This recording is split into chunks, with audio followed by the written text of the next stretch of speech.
औज़ुबिल्लाहि मिनश्शैतानिर्रजीम बिस्मिल्लाहिर्रहमानिर्रहीम। मेरे बच्चों अस्सलामु अलैकुम वरहमतुल्लाहि वबरकातुहू।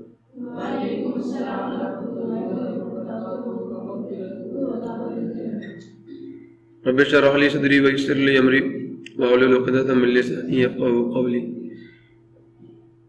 Rabbi ज़िदनी इल्मा rabbi ज़िदनी इल्मा rabbi ज़िदनी इल्मा।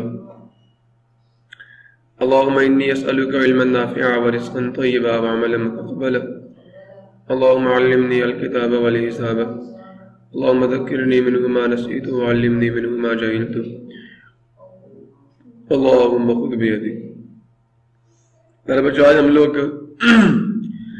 Chapter number 4 9th class lecture number 7 और चैप्टर का नाम टर्निंग इफेक्ट्स ऑफ फोर्सेस को शुरू करने जा रहे हैं। और आज के इस लेक्चर में हम लोग बात करेंगे जी centre of mass. Previous lecture में हमने यहाँ पे छोड़ा था और अब सेंटर ऑफ मैस क्या है, फिगर नंबर 14.17 को देख, बल्कि 16 को देख। Centre of mass of two unequal masses. देखें, एक मैस है कैपिटल ए, एक मैस है कैपिटल बी, और दोनों एक रॉड के साथ अटैच्ड हैं, तो ये पूरा सिस्टम बन चुका है। अब इस पूरे सिस्टम का सेंटर ऑफ मैस कहां पे है? इन बिटवीन कहीं पे होगा। ये वो पॉइंट है जिसके गिर्द मास यूनिफॉर्मली डिस्ट्रीब्यूटेड। पूरे सिस्टम का ये वो पॉइंट है जिसके गिर्द मास का यूनिफॉर्मली डिस्ट्रीब्यूटेड है। A force applied at centre of mess UM moves the system without rotation। जब भी centre of mass of the system पे फोर्स लगेगी, सिस्टम ट्रांसलेट करेगा, स्ट्रेट लाइन में मूव करेगा। मेरी बात समझ आ रही है या नहीं आ रही? The force applied to the center of mass moves the system without any rotation। लेकिन अगर फोर्स सेंटर ऑफ मैस के ऊपर या नीचे लग जाए तो बॉडी क्या करेगी? बॉडी क्या करेगी? रोटेट करेगी। The system moves as well as rotates. System आगे भी मूव करेगा, जैसे विकेट की मैंने एग्जांपल दी थी। मूव भी करेगा और रोटेट भी करेगा। When the force is applied away from the centre of mass the system moves as well as rotates when the force is applied. ये दूसरे में देख ले, नीचे लग गई। जब एग्जैक्टली इस पॉइंट ओ पे लगेगी, सेंटर ऑफ मैस पे फोर्स लगाई जाएगी, तो जो आपका सिस्टम होगा वो विदाउट रोटेशन ट्रांसलेट करेगा, रोटेटरी मोशन परफॉर्म। अगर आप फोर्स सेंटर ऑफ मैस से हटके लगा दें तो पूरा सिस्टम सेंटर ऑफ मैस के रोटेट करता हुआ आगे मूव करेगा।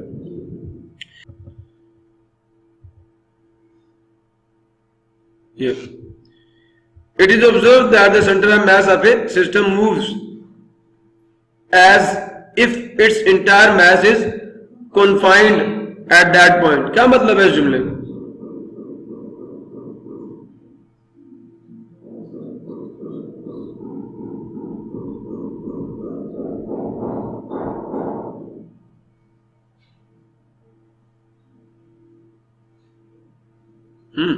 क्या मतलब है इसका? इस जुमले का क्या मतलब है?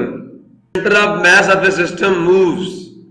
किसी भी सिस्टम का जो सेंटर ऑफ मैस है ये हरकत करता है, ठीक है, एज, इस अंदाज में। इफ आया कि यहां पे मतलब अगर नहीं, एज इफ इट्स इंटायर मास, तो सारे के सारे सिस्टम का जो मैस है इस कॉन्फाइंड, वो इकट्ठा हुआ है, इकट्ठा हुआ है। सुन रहे हो? किस पे? उस एक पॉइंट के ऊपर। नहीं, मेरी बात समझे? सारा का सारा मास क्या हो गया? कंसंट्रेट हो गया, मरकूज हो गया, इकट्ठा हो गया। किस पे? उस पॉइंट। एक सिस्टम का सेंटर ऑफ मैस एक ऐसा पॉइंट है, जब वो मूव करता है तो हमें लगता है कि पूरे सिस्टम का मास इस एक पॉइंट पर इकट्ठा हो गया। समझ आया? एट दैट पॉइंट लगता है सारा मास उस पर कॉन्फाइंड है। कॉन्फाइंड का मतलब महदूद है, उस पॉइंट पे इकट्ठा हो गया, मरकूज हो गया। If force applied at such a point in the body, अगर ऐसे पॉइंट के ऊपर आप फोर्स लगा देंगे बॉडी पर, तो body does not produce any torque. याद रखना, a force applied at such a point, ठीक है, on the body does not produce any torque in it या इन द बॉडी। जब आप ऐसे पॉइंट के ऊपर बॉडी पे फोर्स लगाएंगे जो कि सेंटर ऑफ मास है, तो वो फोर्स बॉडी में किसी किस्म का टॉर्क प्रोड्यूस नहीं करेगी। The body moves in the direction of net force without any rotation. इसका मतलब ये, अब जब आप इस पॉइंट से हट के फोर्स लगाएंगे, देखिए इस पॉइंट पे फोर्स लगाइए तो बॉडी बगैर रोटेशन के ट्रांसलेट करेगी। लेकिन जब आप इस पॉइंट से ऊपर या नीचे फोर्स लगाएंगे तो फिर क्या होगा, वो बॉडी रोटेट करेगी और मूव करेगी। समझ आया नहीं है? तो ये आपको समझाने की कोशिश कर रहे हैं। Consider a system of two masses A and B connected by a light rod, rigid rod, ठीक है, दो इजसाम है आपके ए और बी, उन दोनों को आपने जोड़ दिया एक दूसरे के साथ एक हल्की सी रॉड के जरिए से, सलाब के जरिए से, as shown in the figure number 4.16। तो centre of mass up to unequal masses, अगर ये इक्वल होते तो सेंटर पे आता, अब दोनों अनइक्वल है तो फिर ये सेंटर ऑफ मास कहां पे आया, ठीक है, कहां पे आया, एक साइड पे आया, सेंटर पे नहीं आया रॉड के। क्लियर हो गया? So let O be the, या O is a point anywhere between A and B, A और बी के दरमियान में कहीं पे एक नुक्ता ओ है, such that the force F is applied at the point O as shown in the figure number 4.17 if the system moves in the direction of force F without rotation then the point O is the center of mass। ये वो point है, आपने check करना है, force लगाएं तो body rotate ना करे, बॉडी ये देखें मैं इधर लगा रहा हूं, रोटेट रोटेट रोटेट, ये है यहां पे रोटेट नहीं कर रही, स्ट्रेट जा रही है। समझ आया? ये पेन को ही देख ले आप लोग। तो क्या कहा जा रहा है कि अगर आपका सिस्टम जो है वो बगैर रोटेशन के मूव करे, तो जिस पॉइंट पे एक फोर्स के लगाने से अगर आपका सिस्टम बगैर रोटेट किए मूव करना शुरू कर दे, तो वही पॉइंट जिस पर आप फोर्स लगा रहे हैं वो आपका सेंटर ऑफ मास है। डज द, सुन रहे हो, does the system still move without rotation if the force acts elsewhere on it? अब ये कह रहे हैं अगर सेंटर ऑफ मास के अलावा किसी पॉइंट पे फोर्स लगा दें तो क्या सिस्टम फिर भी मूव करेगा? स्टिल अभी भी मूव करेगा विदाउट, बगैर रोटेशन के। If the force acts elsewhere on it, अगर फोर्स उसके अलावा किसी और पॉइंट पे अमल कर जाए तो जवाब क्या? No. Let the force be applied near the lighter particle, आपने हल्के जर्रे के करीब फोर्स लगा दिया। Shown in the figure 4.18 the system moves as well as, system move भी करेगा और रोटेट भी करेगा। समझ आया नहीं है? Let the force be applied near the heavier particle as shown in the figure number 4.19। In this case also the system moves as well as rotates. तो centre of mass of the system is such a point, यहां से definition शुरू हो रही है, a point where an applied force causes the system to move without any rotation or rotation. A point where an applied force causes the system to move or moves the system without any rotation is called center of mass of the system. Problem किसी को clear हो गया? तो ये वही चीज है जो वहां पे लिखी हुई है। तो आप इसको यहां से पॉइंट से भी शुरू कर सकते हैं।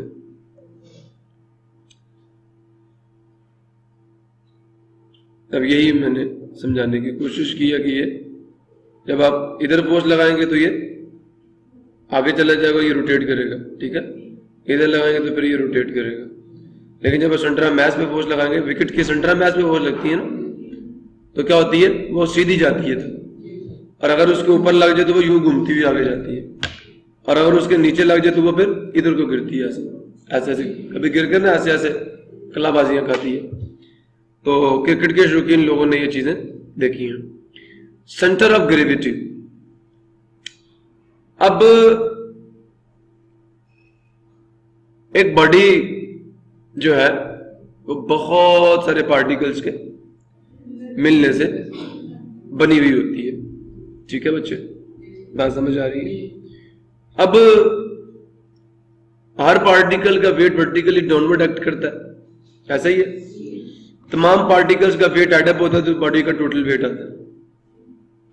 जैसे ये बॉडी है बहुत सारे पार्टिकल्स के, ये तो भी उधर बहुत कम शो की है। मेरी बात सुन रहे हो? तो जैसे सेंटर ऑफ मैस एक पॉइंट है जिस पर पूरे सिस्टम का मैस कन्फाइंड होता है, और अगर उस पॉइंट पे आप फोर्स लगा दें तो सिस्टम विदाउट एनी रोटेशन क्या करता है? मूव करता है। सीजी सेंटर ऑफ ग्रेविटी और सेंटर ऑफ मैस में, COM में क्या फर्क है? A body is made up of large number of particles as illustrated in the figure number 4.20. Earth attracts each of these particles vertically downward towards its center. जमीन तमाम particles को अपने center की तरफ खींचती है। The pull-up force acting on the particle is equal to its weight.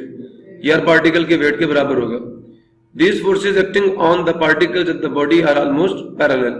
ये सारी forces क्या होती हैं? तकरीबन एक दूसरे के parallel होती हैं। The resultant of all these forces इधर सिंगल फोर्स, ऐसा ही है ना? बॉडी तमाम पार्टिकल्स के मिलने से बनी है। तमाम पार्टिकल्स के जो वेट्स हैं उनको आप एड अप कर लें तो जो एक रिजल्टेंट वेक्टर बनेगा वो आपकी बॉडी का टोटल बहुत सारे पार्टिकल्स हैं, हर पार्टिकल का वेट है, तो वो तमाम पार्टिकल्स के वेट वेक्टर जब एड अप होते हैं तो एक बड़ा वेक्टर बनेगा। और वो बड़ा वेक्टर ही क्या है? वो बड़ा वेक्टर ये क्या? बॉडी का टोटल वेट है। नहीं समझे? ये तमाम वेक्टर्स को आप एड अप करो ना तो आपके पास एक रिजल्टेंट वेक्टर आएगा नहीं आएगा? अब सारे पैरेलल तो इन तमाम के मैग्नीट्यूड को ऐड करना पड़ेगा, बस डायरेक्शन वही रहेगी। समझ रहे हो नहीं समझ रहे? तो जनाबे अली ये वो कह रहे हैं, these forces acting on the particles of the body are almost parallel. The resultant of all these parallel forces is, देखे ना, बॉडी छोटे छोटे टुकड़ों के मिलने से बनी है तो वेट भी छोटे छोटे टुकड़ों के वेट के मिलने, बॉडी का टोटल वेट उन टुकड़ों के वेट के सम के बराबर है। हर पार्टिकल का वेट है। अब जब तमाम पार्टिकल्स के वेट को आप एड अप करेंगे तो टोटल बॉडी का वेट आ जाएगा, वो एक सिंगल वेक्टर होगा। अब बात समझ आई नहीं आई? तो the resultant of all these parallel forces is a single force equal to the weight of the body. A point where this resultant force acts vertically towards the center of earth या vertically downward, इसका the center of gravity capital G of the body या CG। अब definition ये है, a point where the whole weight of the body appears to act। अब मेरी बात गौर से सुनो, अगर आपके पास एक रॉड है, अल्लाह अकबर,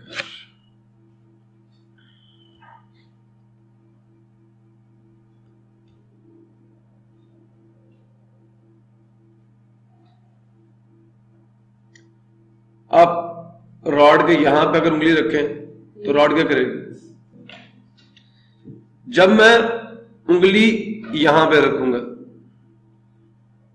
तो इसका वेट कहां पे अमल करता है? CG पे, G पे। तो वेट इस पॉइंट के गिर्द क्या करेगा? रोटेशन कॉज करेगा, टॉर्क प्रोड्यूस करेगा। नहीं, मोमेंट आर्म मिल गया उसको, वो टॉर्क प्रोड्यूस करेगा, डंडा घूमकर नीचे गिर जाए। अगर आप यहां पे रख दोगे तो फिर क्या होगा? अब वेट को ये मोमेंट आर्म मिलेगा, ये रोटेट करके यूं गिरा देगा। और अगर आप उंगली ही इस पॉइंट के नीचे रख दें तो मुझे पहली बात तो अब ये बताएं, टॉर्क का फॉर्मूला होता है L × F। जब आपकी फोर्स CG से पास करेगी, कहां से पास करेगी? CG से पास करेगी, तो टॉर्क प्रोड्यूस क्यों नहीं होगा? क्योंकि वेट का मोमेंट आर्म क्या हो चुका है? मैंने कहा था जब भी फोर्स एक्सिस ऑफ रोटेशन से पास करेगी, अगर ये एक्सिस ऑफ रोटेशन है तो फोर्स उसके अंदर से पास कर से क्या बॉडी रोटेट कर सकती है? नहीं समझा? अगर ये बॉडी है और ये उसका एक्सिस ऑफ रोटेशन है, आपने फोर्स ही ऐसे लगाई कि फोर्स किससे पास हो? एक्सिस ऑफ रोटेशन से, तो क्या बॉडी रोटेट करेगी? सुबह भी आप दरवाजा खींच अपनी तरफ खींच रहे थे, नहीं, या इसको इधर बाहर को खींचना शुरू कर दें तो नहीं मूव करेगी ना। हाँ, अगर आप 90 डिग्री पे फोर्स लगा दें तो तब ये रोटेट करेगी, घूमेगी। क्लियर हुआ? अब सिमिलरली मैं यहां पे कह रहा हूं, जब आप सीजी के बिल्कुल सामने फोर्स लगाते हो, सारा का सारा वेट कहां पे है? जी पे, वो नीचे की तरफ आ रहा था, आपने उसी पॉइंट पर ऊपर की सिम में फोर्स लगा दी, तो मोमेंट आर्म तो हो गया जीरो। जब मोमेंट आर्म में जीरो हो जाएगा तो जीरो मल्टीप्लाई बाय आंसर क्या आ जाएगा? तो 0 न्यूटन मीटर आ जाएगा, पहली चीज। ठीक है जी। दूसरी चीज, दोनों फोर्सेस की लाइन ऑफ एक्शन भी क्या हो गई है? वेट इसी लाइन पर नीचे आ रहा है और फोर्स इसी लाइन पर कहां जा रही है? तो जब मैंने कहा था 4 कंडीशंस थी, 2 फोर्सेस जब एक बॉडी पे अमल करती हैं, 2 इक्वल फोर्सेस डायरेक्शन में अपोजिट, ठीक है, मैग्नीट्यूड सेम, डायरेक्शन अपोजिट, एक ही बॉडी पे अमल करती हैं और एक ही लाइन ऑफ एक्शन पे अमल करती हैं, तो उनका नेट क्या हो जाता है? 0 हो जाता है। अब वेट आप सोचेंगे बॉडी के अंदर से, नहीं, इस पॉइंट को कौन सी चीज नीचे खींच रही है? जमीन। वेट तो जमीन की वजह से था, और जब आपने उंगली रखी तो आपने वेट के अपोजिट फोर्स लगा दी, तो जिस फोर्स से जमीन इस डंडे को नीचे खींच रही थी, आपने वही फोर्स इस पॉइंट पे लगा दी। समझ आया नहीं यार? तो ये जो पॉइंट है, इस पर जो टोटल वेट नीचे की सिम में अमल कर रहा था, आपने उसी के अगेंस्ट उसी पॉइंट पर फोर्स लगा दी, तो बॉडी बैलेंस हो जाएगी, तो बॉडी नीचे की तरफ मूव नहीं करेगी। एक पहली चीज ये, सुन रहे हो नहीं सुन रहे? और मजे की बात यह, मैंने आपको उस दिन भी समझाया था कि एक बॉडी पे अगर बहुत सारी फोर्सेज लग रही है, याद है? बहुत सारी फोर्सेज लग रही है, कोई इधर कोई इधर कोई इधर, तो उन तमाम का हमने नेट निकाला था, याद है? Net vector. वो यहां से इधर आया था, मैं बहुत पीछे, मैंने आपको वो पीछे तकरीबन कोई 23rd स्लाइड थी आपकी, या 22, 21, इन स्लाइड्स में आपकी वो स्लाइड है जिसमें मैंने तमाम वेक्टर्स को ऐड टू टेबल से ऐड किया था। तो फिर वो वेक्टर बता रहा था कि ये बॉडी इस डायरेक्शन में, फिर मैंने वेक्टर्स की तरतीब चेंज करके भी वेक्टर्स को ऐड टू टेबल से ऐड करके दिखाया था, तो पता ये चला था कि वही रिजल्टेंट वेक्टर आएगा, बॉडी उसकी डायरेक्शन में मूव करेगी, और वो वाला वेक्टर किस पॉइंट पे? सीजी पे अमल कर रहा था। अब बच्चे, आपकी बॉडी के अंदर बहुत सारे पार्टिकल्स हैं, बहुत सारे पार्टिकल्स हैं। जब आप इन तमाम के पार्टिकल्स के वेट्स को एडअप करोगे तो एक बड़ा वेक्टर बनेगा, और वो बॉडी के जिस पॉइंट पे अमल करेगा, ठीक है, वर्टिकली डाउनवर्ड, उस पॉइंट को किसका नाम दे दिया जाता है? सीजी का नाम दे दिया जाता है। क्लियर हुआ? और जब भी आप बॉडी को के उस पॉइंट पे फोर्स लगाओगे तो बॉडी रोटेट नहीं करेगी, बॉडी उस पॉइंट पे बैलेंस हो जाएगी। बाकी बच्चे अपनी उंगली पे किताब घुमाते हैं, ऐसे करके कॉपी घुमा रहे होते हैं ऐसे, तो वो कहां पे उन्होंने उंगली रखी होती है? सीजी पे। अच्छा, समझ आ गया? तो कहते हैं point where the whole weight of the body appears to act, वो पॉइंट जिस पर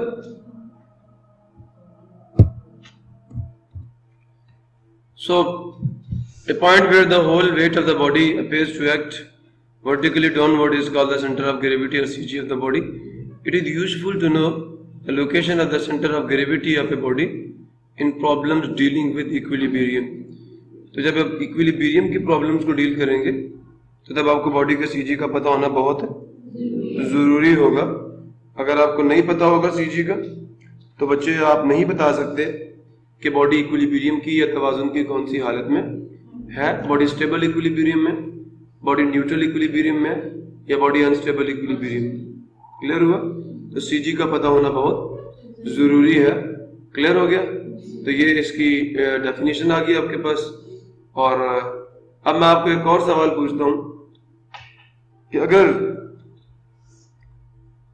वैसे मैंने कहा था एक सवाल मुझसे पूछ लेना, वो क्या सवाल था कि सीजी और सेंटर ऑफ मास में क्या, अगर आपके पास ये एक स्टिक है, ठीक है, आप अपनी एक उंगली यहां पे रखते हैं, दूसरी उंगली यहां पे रखते हैं, और आप उन्हें मीट करते हैं, यहां से लाते हैं, और जैसे वो मीट करती है स्टिक उस पर बैलेंस हो जाती है।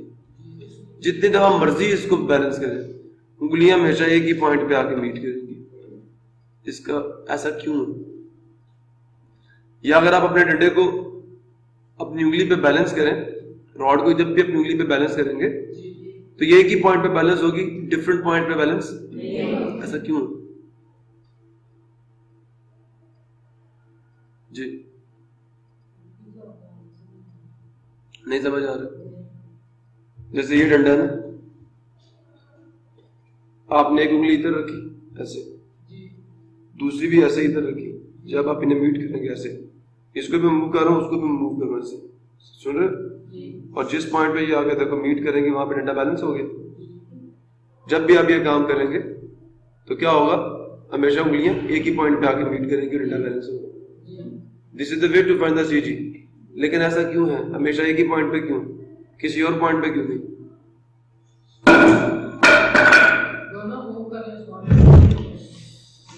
नहीं समझा? ये प्लेट हमेशा जब भी बैलेंस होगी इसी पॉइंट पे बैलेंस होगी। मेरा सवाल है क्यों? क्या क्या? इसका सेंटर वही है, इस पॉइंट पे क्यों नहीं बैलेंस होगी, इस पे क्यों नहीं बैलेंस होगी, इस पे क्यों नहीं बैलेंस होगी, इस पे क्यों नहीं बैलेंस होगी, सिर्फ इस पे क्यों बैलेंस होगी? सेंटर ऑफ ग्रेविटी जो होता है वो यूनिक होता है, ठीक है।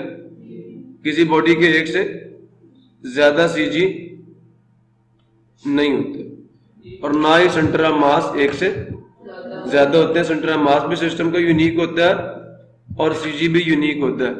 ये बात मैं आपको कहना चाहता हूं, क्योंकि एक से ज्यादा भी हो सकते हैं सीजी, ये सिर्फ एक ही होता है। तो जवाब क्या है, सिर्फ एक ही सीजी होता है, एक से ज्यादा सीजी नहीं होते। The point where whole weight of the body acts is called center of gravity or CG of the body. A point inside or outside, ये body के अंदर भी हो सकता है और बाहर भी हो सकता है। At which the whole weight of the body is acting is called the center of gravity. Note, it is useful to know the location of the center of gravity of the body in problems dealing with the equilibrium. अब यहाँ पे जी कुछ इजसाम के centre of gravity जो है वो आपको मैं बताता हूँ। तो centre of gravity some symmetrical objects. Symmetrical objects क्या हैं? ऐसे ऑब्जेक्ट्स जो सिमेट्रिकल का क्या मतलब है?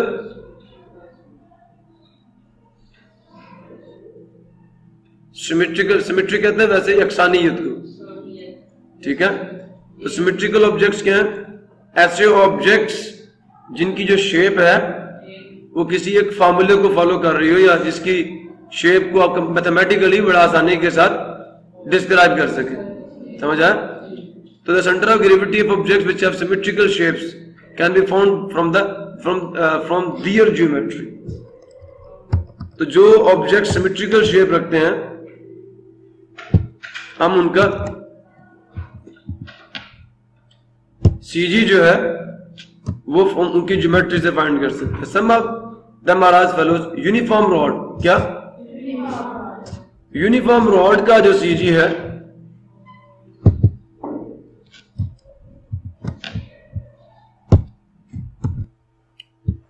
तो यूनिफॉर्म रॉड ये आप देख सकते हैं जी, आपके सामने एक रॉड है। तो जो रॉड का सेंटर होगा वो रॉड का सेंटर ऑफ ग्रेविटी होगा। The center of the gravity of a uniform rod lies at the point where it is balanced. This balance point is its middle point G. सिर्फ अब ये कह दें the center or the middle point of the rod.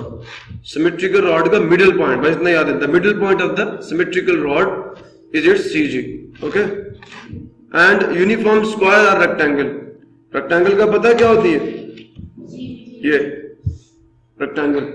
तो एक rectangle या एक square जो है, स्क्वायर या रेक्टेंगल जो है उनके डायगोनल्स का मीटिंग पॉइंट। डायगोनल क्या होता है? एक स्क्वायर या रेक्टेंगल के अपोजिट कॉर्नर्स को आपस में ज्वाइन करने वाली जो लाइन होती है वो उसका डायगोनल होता है। जैसे मैंने मैट्रिसेस में आपको डायगोनल बताया था स्क्वायर मैट्रिक्स का। तो जिस पॉइंट पे दो डायगोनल्स मीट करते हैं वो वाला पॉइंट आपका रेक्टेंगल या स्क्वायर का सीजी होता है, सेंटर ऑफ ग्रेविटी होता है। और एक ट्राइंगल के मेडियंस। अब मेडियंस क्या होते हैं? एक ट्राइंगल के किसी वर्टेक्स को, किसी भी वर्टेक्स को उसके सामने वाली साइड के मिड पॉइंट से ज्वाइन करने वाली लाइन जो है। मेरी बात समझ आ गई है? तो फर्स्ट ऑफ ऑल मेडियन समझो कि एक ट्राइंगल के किसी वर्टेक्स को उसकी सामने वाली साइड जो है उसके मिड पॉइंट से, ये इसका मिड पॉइंट है, ये इसका मिड पॉइंट है, ये इसका मिड, तो इस मिड पॉइंट को इसके सामने वाले वर्टेक्स से जो लाइन ज्वाइन करेगी वो मेडियन होगा। इस वर्टेक्स को इसके सामने वाली साइड के मिड पॉइंट से जो लाइन ज्वाइन करेगी वो इसका मेडियन है। इसको उर्दू में वस्तानिया कहते हैं। तो किसी भी ट्राइंगल के जो मेडियंस हैं उनका मीटिंग पॉइंट क्या होगा? आपके ट्राइंगल का सीजी होगा। समझ आ गया? स्क्वायर का सीजी, रेक्टेंगल का सीजी, डायगोनल्स का मीटिंग पॉइंट, स्क्वायर हो या रेक्टेंगल हो उनका जो सीजी होगा वो डायगोनल्स का मीटिंग पॉइंट होगा। और जो आपके ट्राइंगल है उसके मेडियंस का जो पॉइंट ऑफ इंटरसेक्शन, सारे मेडियंस एक ही पॉइंट पे मिलेंगे, तो जो मेडियंस का पॉइंट ऑफ इंटरसेक्शन होगा, जो मीटिंग पॉइंट होगा वो ट्राइंगल का सीजी होगा। सर्कल का सेंटर या रिंग का सेंटर या स्फीयर का सेंटर या डिस्क का सेंटर क्या होता है? ये उसका सीजी होता है। क्लियर हो गया?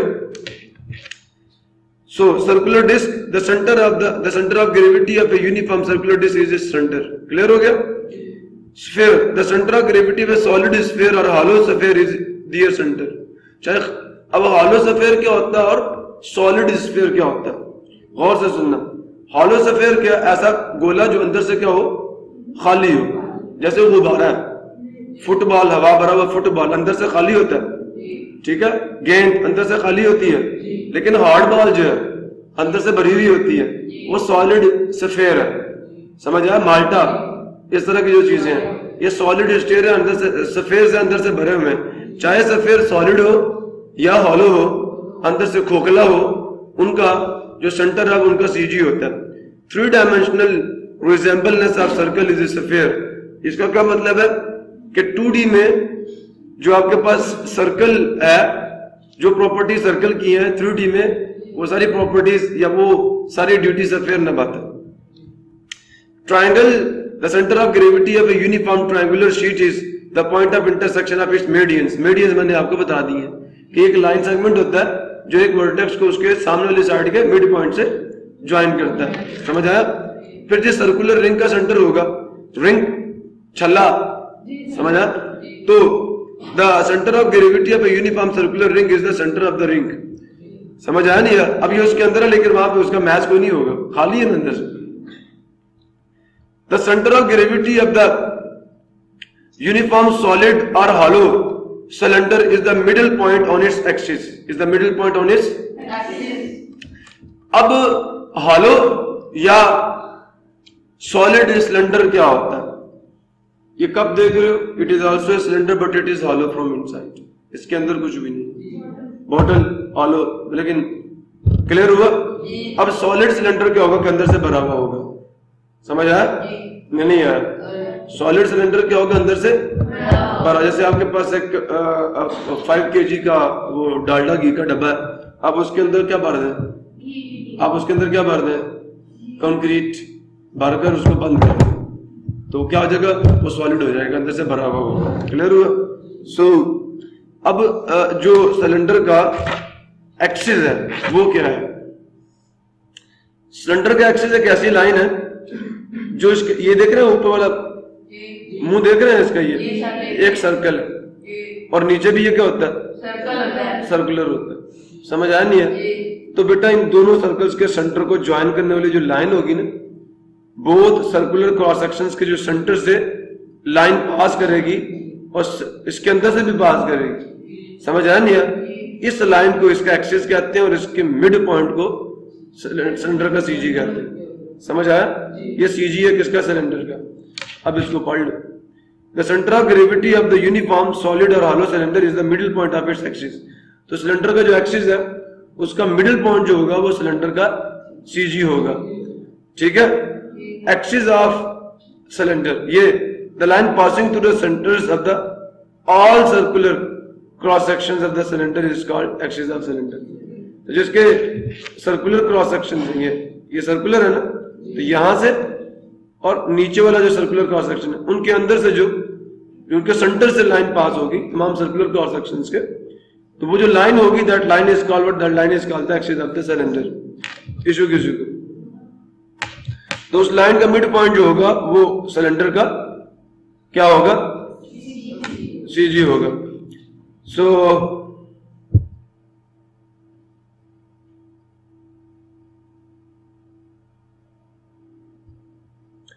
अब बच्चे हम बात करेंगे प्लम लाइन के बारे में। तो plumb line is a metallic piece, a piece of metal attached with a string, एक रस्सी के साथ जुड़ा हुआ मेटल का पीस या टुकड़ा। ठीक है? क्या कहलाता है? प्लम लाइन कहलाता है।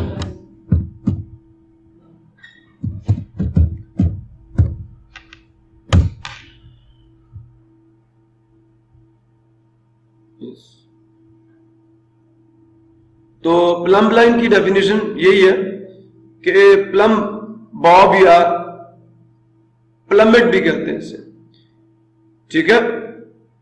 यूजली जैसे लट्टू नहीं होता उस तरह का होता है ये। और ये जो मिस्त्री होते हैं इनके पास होता है, उसके जरिए से क्या करते हैं, दीवार जो है उसकी स्ट्रेटनेस को, उसके सीधेपन को चेक करते हैं। जो जो दीवार ऊपर उठती है, हो सकता है आप ईंटे का लगाना शुरू कर दे, टेढ़ी लग जाए ईंटे, ऐसा ऐसा होता है। देख रहे हो? तो ये इमेजेस हैं इसके प्लम लाइन के। अब मैंने आपको एक प्लम लाइन आपके, अगर आपको याद हो, जब मैंने आपको फिजिकल बैलेंस पढ़ाया था, मैंने वहां पे भी कहा था कि प्लम लाइन की मदद से चेक किया जाता है कि स्टेज ठीक है। ये देखें, मिस्त्री क्या करता है, इसको लगाकर दीवार के सीधेपन को चेक करता है। प्लम लाइन बिल्कुल स्ट्रेट, जो इसके रस्सी होती है ना, उसको बिल्कुल सीधा तना देती है। तो अब तनी हुई रस्सी बताएगी आपको, रस्सी तो सीधी है, तनी हुई है, तो वो बताएगी हाँ जी कौन सी ईंट बाहर है और कौन सी ईंट, तो जो ईंट अंदर नहीं होगी उसको अंदर कर देगा मिस्त्री। अब बात समझ आइए, उसको थोड़ी मार के थोड़ा अंदर कर देगा। गीली गीली ईंट होती है ना, तो उस टाइम उसको सेट करना भी आसान होता है। तो दीवार को सीधा ऊपर ले जाने के लिए ये टूल इस्तेमाल किया जाता है, मिस्त्री इसको इस्तेमाल करते हैं। ये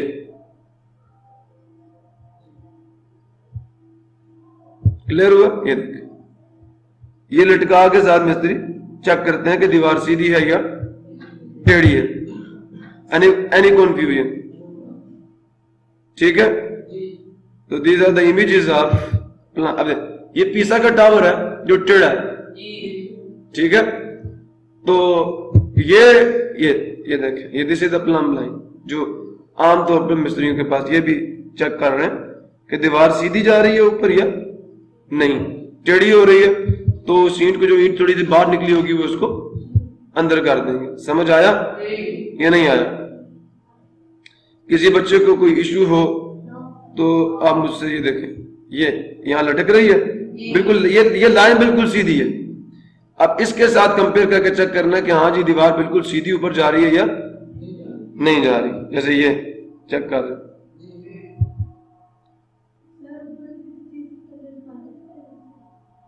हाथ में पकड़ दें। क्लियर हुआ? So it's a tool. जैसे देखिए, रीढ़ की हड्डी के सीधेपन को चेक कर, प्लम लाइन को लटका कर ये इससे भी चेक करते हैं, ठीक है।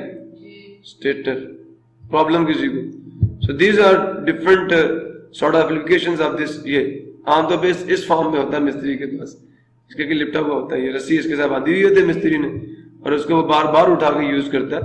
It's the tool that is used by the,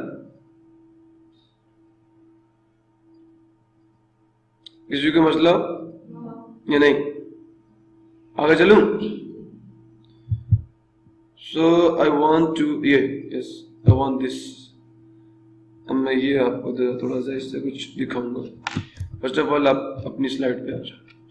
तो स्मॉल पीस ऑफ स्ट्रिंग, रस्सी का एक छोटा सा टुकड़ा विद ए स्मॉल वेट, जिसके साथ एक वजन, छोटा वजन लटका हुआ हो, जुड़ा हुआ हो, at its one end is called plum line, उसको प्लम लाइन कहते हैं। A string attach with A metallic Bob, Bob कैसे कहते हैं, गोले को, गोला भी हो सकता है। तो एक रस्सी जो जुड़ी हुई हो किसके साथ, मेटालिक बॉब के साथ, एट इट्स वन एंड, ठीक है, इज कॉल्ड प्लम लाइन। ये पूरा सिस्टम प्लम लाइन कहलाएगा। A string whose one end is attach with the metallic bob is called, वो स्ट्रिंग जो है, वो रस्सी जिसके एक सिरे पे वो लट्टू, वो मेटल का एक बॉब जुड़ा हुआ हो, that is called the plumb line. Uses of plumb line, तो plumb line is used to find the straightness of the और the depth of the things. इसके जरिए से या तो आप चीजों के सीधेपन को चेक करेंगे, या अगर टैंकी में आपने पानी चेक करना तो क्या करेंगे, प्लम लाइन को टैंकी के अंदर डुबाएंगे, जितना धागा गीला हो जाएगा, जैसे प्लम लाइन नीचे जाकर लगी तो पता चलेगा ना आपको नीचे लग गई है, तो उस धागे से आपने चेक कर लेना, हाँ जी टैंकी में पानी इतना। डेप्थ भी चेक कर सकते हैं इसके जरिए से, और स्ट्रेटनेस भी। Plumb line is used to, दूसरा फायदा, पहली बात इसके तरीके से आप चीजों के सीधेपन को चेक करते हैं, स्ट्रेटनेस को चेक करते हैं, डेप्थ को चेक करते हैं। और दूसरा फायदा ये है कि इसके जरिए से आप लोग क्या करते हैं, CG of the irregular shape bodies, ये तो रेगुलर थी ना सारी की सारी, तो इनकी ज्योमेट्री से आपने कैलकुलेट कर लिया। समझ आया नहीं यार? इर्रेगुलर ऑब्जेक्ट्स हैं, ऐसे ऑब्जेक्ट्स जिनके एरिया, जिनका सरफेस एरिया, जिनका पेरीमीटर, समझ आया नहीं यार?